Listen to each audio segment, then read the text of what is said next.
Hello, everyone, and welcome to Con the Motion podcast, where we will be doing our third episode.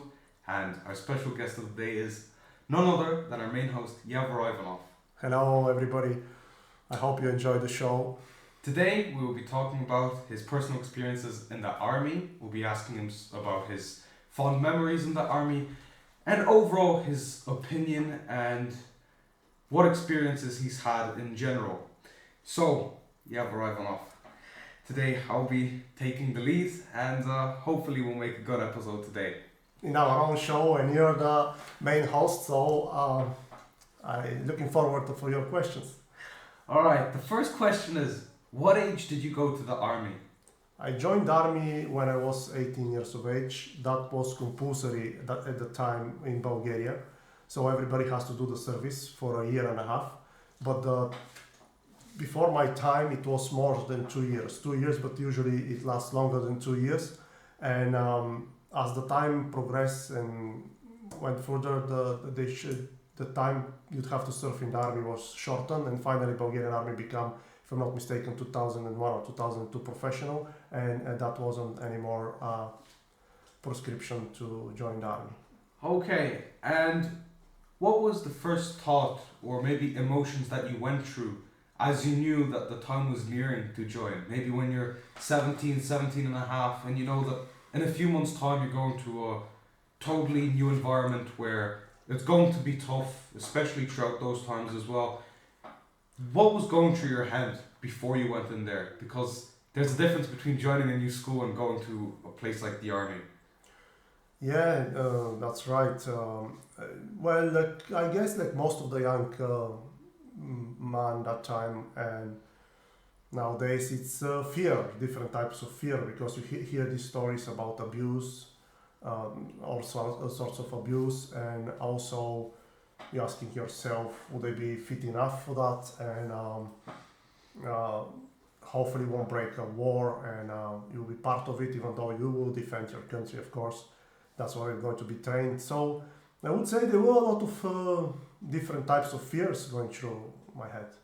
Okay, and now to start it off on a more positive note, what would be your best memory? What would be a memory that even with other army members or friends that you have made there, what would be that memory where even nowadays when you think about it, you chuckle or be like, yeah, that was a fun time maybe to be there? There were so many moments that I don't know, but how it's memorized in your head, but they just stick in your head. And most of the people I spoke as well, they have the same experience with when it comes to memory about army. You kind of, your mind works funny in a funny way that, and maybe that's a natural protection. You kind of push the bad memories behind, and always in your head it's come up the positive one, the joking ones. I remember we were many, but one of them was just a week to be discharged and finish our duty to the state of Bulgarian state and fatherland, if you like. We were drinking in one of the rooms, 6 or 7 guys of us, and we were getting a bit drunk. And one was decides that he is going home. He won't wait another week. He's had enough, and he's going home. And we tried to persuade him, listen, please stay here, if you leave now army, you'll be arrested with the military police, maybe you have to serve even longer. So we tried all night, but finally we couldn't convince him, and he left. And he was living like 50 or 100 kilometers away from the air base. I was, by the way, in the Air Forces as a soldier, in air base the Bruslavci, which is closed now, it doesn't exist anymore. Then he left, and we thought, he reached some village or sitting near to our air base. But by the way, in the morning we wake up, we saw him just in the garden in front of our building, and it was snow, and because of his body heat, the snow around him was melted, and he was sleeping there. So he didn't get far. He just walked literally 5 steps from the main door. So there were a lot of funny memories, funny nicknames we had. I had as well one, maybe we can talk about, if you like, later about that. And there is many fun memories, but we won't have time to talk about all of them. Yeah. And also, what was the most difficult thing that happened in the army, or the most difficult part about it? Was it the discipline? Was it possibly your roommates or the actual people in the army that made it tough, or what made the army the toughest for you? For me, first we start with the physical, sometimes physical exercises and building your strength, because I was very skinny. I was only 58 kilograms, really skinny. Here is one my military passport when I joined. Every barracks had a number. The number of my barrack was my memory is here. Is it 32,010? Here it's when I joined, 18 years of age, and we had a passports at the time. They would take our passport and give me military passport, so you can leave the country. And this is your identification document. The most difficult with the physical strength to run 5-10 kilometers every day, I find it hard. In the end, it was okay, but then also sometimes you have to run with a gas mask, which I find it all of us very difficult. Secondly, it was difficult sometimes when you have how they call it in America, douchebags. We had these sorts of people. I had to stand for myself a few times because they want to take my badge or whatever. And if you don't stand for yourself, then they think you're soft and they will go all over you. I fought 2 or 3 times. I lost the fights, but I won the respect, if you want what I mean. And the third, maybe the most difficult part, it was that the mental state, because when you are there, you can feel only when you're in the army this kind of depressed feeling that you're thinking year and a half, I have to be behind these walls. They weren't walls, but fences on the airbase. Yeah. And you say to yourself, this is a year and a half. And when you're inside, year and a half, it feels like a century.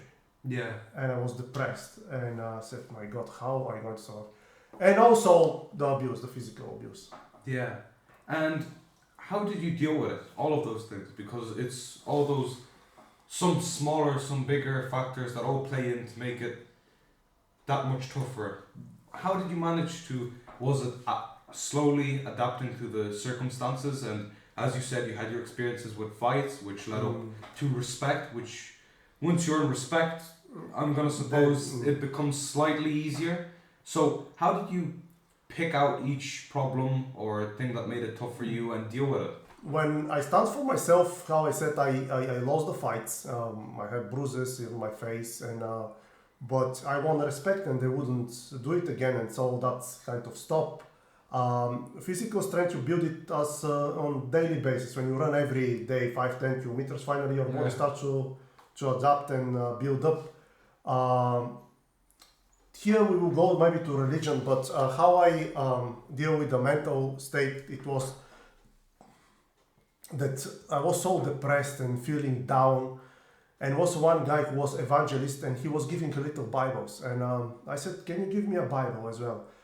I spoke with a lot of times with a lot of my friends are atheists, a lot of are great believers, but the atheist said, Yavor, the Bible will help you because you said to your mind it will help you. I argue that, I don't know what it is, but he brought me one Bible, gave it me as a gift, give it to me as a gift. And I started to read it, and we did every page. To me, it's a miracle. With every page I read, I start to feel lighter. I start to see the things from the brighter angle, and really reading the Bible, start to believing more in God. It did help me a lot.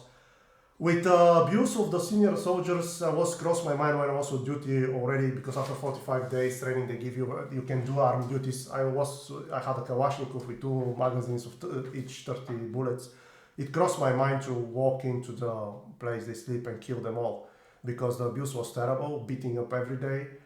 But I said to myself, okay, I can do that and it will be a great revenge, but then I will go to jail for a long time, and in the end of the day they're human beings and it's not right things to do. Yeah. So I try to stop myself and saying, listen, that won't be forever. Will come time that will end it.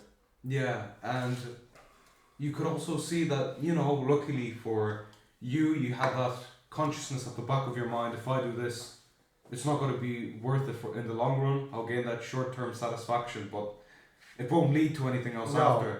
But do you think that because some people might, maybe sometimes, I'm not disregarding your experiences, but have it even worse, and sometimes that consciousness won't be there, and maybe there are scenarios like that have occurred in the army. Yeah, one junior soldier, I was already kind of on the middle, not senior but not junior soldier. He got fed up with them. He walked into the bedroom and he started to shoot under the bed. And really they were, softly say, very, very frightened. And they didn't never mess with him. Yeah, he was sent to another barracks, check his mental health and all that. I think luckily he didn't go to jail, I don't think. But Yeah. that's how we did. He just frightened them and nobody would touch him again. Yeah. That I swallow it. So everybody develop and create or see different strategies and use them to survive. Unfortunately, one lovely guy committed suicide because they wouldn't let him go home because his girlfriend wrote a letter. It wasn't like nowadays you have smartphones and you can text and go anybody and anytime. And they didn't let him to go home for 24 hours. And he was his first armed duty. He put the Kalashnikov in his head and he shot himself. Okay. Thank God I wasn't there to see brain everywhere and to be killed. A guy that I trained 45 days, which he was a lovely guy. In different circumstances, I'm sure he wouldn't do it. If he was living today, 20 years later, he would turn and say, Jesus, I wouldn't kill myself for a girl. There's so many girls, but when you're young, your mind is different, you have less experience, and you see the life in the things from different angle. Yeah. And do you believe that the army life changed you with all that you've seen and experienced? Definitely, I think it did because I learned to be more independent. I learned that when you're hungry, you can eat bread with mole, which has happened to me. And believe me, it tastes lovely because when you're hungry, anything tastes lovely. And toughen me up, teach me how to deal with more difficult situations with people, with more people around me. Because in our unit there were 90 people, so you're on daily basis more or less in contact with 90 people, sleeping with 90 people. So definitely army maybe toughen me up or prepare me for life better, Yeah. And following up on that question, maybe as you said, you were affected by it, but would you have seen maybe friends or people that you met from the start and you saw that the army life affected them in another way, where you'd see personality changes and how their character developed as well as with you? Would you see? Yeah, even now I have physical, maybe mental scars as well, because even my back is all with scars, but that's affect more your sometimes mental health. Yes, I saw it, how maybe I did as well, but sometimes you can't see yourself, the others can see it. I saw almost all people I joined the army. After a year and a half, they were different people. Some were more mad, some become more close to themselves, they stopped talking that much. The other went opposite, chatting more. One was playing poker all the time. I don't know if before army he did it, and he was all the time arrested because he'd gamble and wouldn't follow the rules. And his nickname was Charlie, a very interesting and funny character. And I spent a little bit in the arrest with him.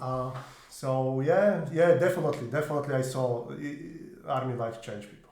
Yeah, and another usual thing that we might even see in movies, or is it a myth? No, I guess you answer it. Did you have a nickname where...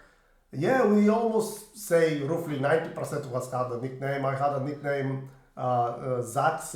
It's go after one robot with big eyes because I have big eyes. One senior soldier as well was Zax senior. I was Zax junior from one American film for children and teenagers. It's called Benji, Zax and the Space Prince, and Zax was the robot with the big eyes, and Benji was the dog, and then the other one, of course, the Space Prince. And we have Pompeii the sailor because his arms were big.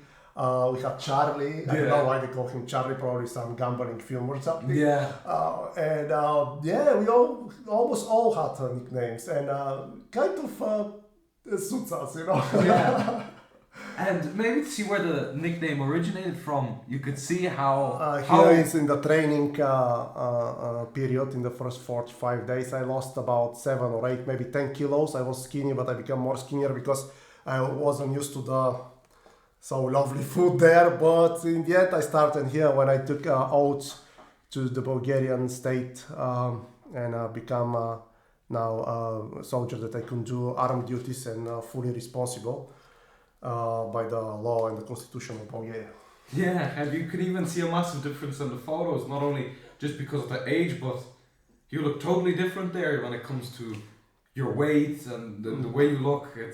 I can see where the nickname came from. And what sector of the army were you in? Like Air Forces or? Year and a half when I have to do the prescription. When I was conscripted, I have to do in the Air Force a year and a half in the air base, Dubrovsarci, which is closed now. And then after a year, maybe longer, I rejoined army. But this time I rejoined as a junior sergeant in the transport army, which ceased to exist 2002. Before I left it, and short afterwards, it stopped to exist because the Bulgarian state tried to shrink the number of the Bulgarian army and close a lot of units and different branches of the army, trying to save money. So I was a year and a half in the Air Forces and 3 years and 7 months as a junior sergeant, then promoted as a sergeant in the transport army. Okay, and how long in total were you in the army? As I know that you had that time where you were forced to go into the army, you were obligated to do it, but then didn't you have a period where you returned for a few more years as well? Yeah, that's the top period I was talking about. I went, I was discharged. I did my the time I had to do, and then the jobs I worked, I wasn't satisfied, and come up opportunity to join the transport army. So I rejoined the position for junior sergeant. So I was promoted, and the rest of the security unit, junior sergeant. And after 2 years, we were promoted to sergeant. So I spent in the transport army 3 years and 7 months. So altogether, I have in army. I served in army 5 years and 1 month, if we have to be exact. And the senior sergeant rank is the highest rank that you reached there. Wow. Yeah, that was highest, and then I resigned. Okay. And before we reach one of our final questions, would you have any stories where you used any weapons or any certain experiences? Because I'm sure the people watching here associate army with guns and weaponry. And would you have any such experience that you would obviously be able to share? Well, the first time when they were training us to throw grenades, there are 2 types of grenades. One is attacking, the other is defending grenades. I don't know if the sergeant and the officer who were taking care of us one by one throwing grenades and they put me down, but in our jacket, he stuck in my jacket a little metal piece, and they said, "Look at you didn't throw it too far." Yeah. I don't know if they were trying to scare me, but they were very serious and angry. Probably I did. Also, once I have to shoot 2 people because with another guy who is the senior Zax, actually it's happened that 2 of Zaxes were in that situation. They were stealing petrol and we had to shoot. Thank God they were too far. Yeah. There was night, in the middle of the night, 12 o'clock and midnight, and we didn't even injure them. And it was a stressful situation because I thought if I kill them or disable them, because we all know that Kalashnikov is very powerful machine gun. I was thinking quickly in my head, can I live with that? Yeah. But thank God I didn't injure or kill them. So yeah, I had a funny and stressful experience with weapons. And also when somebody is discharged, we had a big machine guns, which I don't know, couple of maybe 30 kilos heavy, and one senior soldier was discharged, and they have to give to somebody this weapon, machine gun with the big bullets. And I said to the sergeant, "Why me?" I said, "I'm lighter than this gun. Yeah. No, I can't carry it if it's a war." He said, "I have to put somebody, in charge of that gun." It was locked away, and I never use it. But Thank God, because if I have to use it, I will fall down, you know. We did, you know, instead of shooting the enemy, I will fall down with the gun. My own gun will drop me to the ground. And as a sergeant, when you reach that rank and that position, how many people were you in charge of? Because you trained some, but in total, how many were you in charge? They will put us sometimes in charge in a little barracks when most of our duty is sergeant. This is our security unit, and we spent serving Ministry of Transport, and then they will merge with the Transport of Communication. So when sometimes they will send us to the barracks and to mine soldiers. So about 90 soldiers we were in charge, and after 5 o'clock it's only usually you, the one in duty 24 hours in the barracks, is in charge of the barracks, and you're the one dealing from 5 to next morning. You're the only really in charge in the whole barracks. A small barracks, but 90 soldiers. Yeah. And do you regret to this day returning back to the army, obviously after the period that you didn't have to do it? Do you regret anything that has happened in the past, or even the fact that you returned to the army after a year or two after you didn't find any jobs that satisfied you? Do you regret it, those additional 3 years that you've done, 3 years and 7 months? No, I don't regret it, because I met nice people there, and some of them become my friends. And it was a good experience, because maybe that would be a different topic to talk about it, but I saw serving in the army, in the ministry, the corruption there, and as well opened my eyes that Bulgarian state is going in a bad way, and unfortunately 22 years later we can say that my predictions were right. So no, I don't have any regrets, because again it was a job, it was an interesting job. I met a lot of interesting people in the ministry. I met famous people. Not that I look for famous people, but you could talk to them, see how they feel, how they look at the world, how they act in different situations. And no, I don't have any regrets. But in the same time, I don't think I could have stayed any longer, because I want to leave Bulgaria. Yeah, okay. And nowadays, 20 odd years later, would you be communicating to anybody nowadays when you've met them in the army, from when you've met them in the army? Yeah, I have 1 or 2 contacts. My best man is, I met him in the army, your godfather, and the other 1 or 2 guys I keep in touch. The rest we lost contact. Really keep in touch with the ones you want to keep in touch. You know, the one who weren't that close, you don't really talk much. With some in Facebook, but generally only few. The ones that were closer in army, the one nowadays I keep in touch. Okay, well, that was our final question of the day. It was a pleasure having you here. Now it was my turn to interview you and about your personal experience in the army, and I'm sure that you've had many other chapters in life. Well, we'll be able to post about your experiences in life, and it was a great pleasure in having you. Thank you very much. I really enjoyed this interview and this interesting question. I hope the auditory as well will be interested in my experience and the questions you asked me and the answers. Thank you very much again. Thank you, and thank you to everybody that's watching. Don't forget, if you enjoyed watching this video, hit the like button, and if you want to be notified on any other new videos, hit the subscribe button and the notification bell, and we'll catch you on the next one.